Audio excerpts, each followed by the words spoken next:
Mas masaya talaga ang adventures pag may kasama, kaya ang sparkle artist na si Xavier Ramos isinamang kanyang pinsan at kababata para sa isang amazing adventure sa dagat.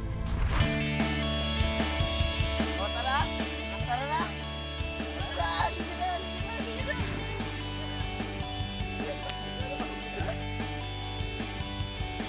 Bago sumakay sa flying fish, naghanda muna sina Xavier sa tulong ng kanilang bangkero.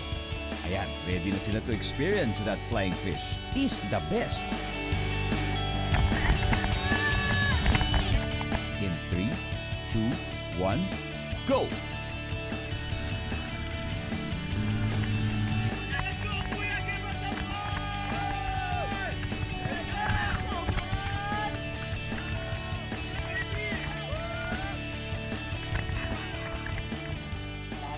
First time namin. Na-expect ko talaga na may hirapan talaga. Pero tinake ko siya as challenge. Yun, nakakaba po sa akin.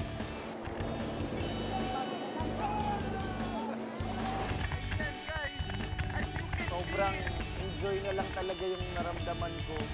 Kasi yun nga po, nakakatuwa na kasama ko yung pinsan ko sa mga babata ko. Sobrang na-excite lang ako kung anong mangyayari. Kahit bumagsak ako sa malayo, okay lang.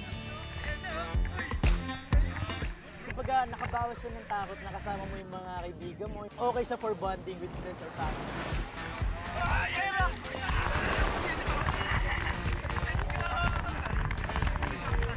Lahat naman masaya. Lahat ng moments namin, yung nakikita namin yung surroundings habang nasa flying fish kami.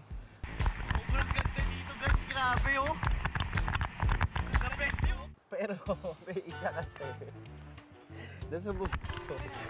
Saka talaga yung ulo niya nag-bounce dun sa, sa flying fish.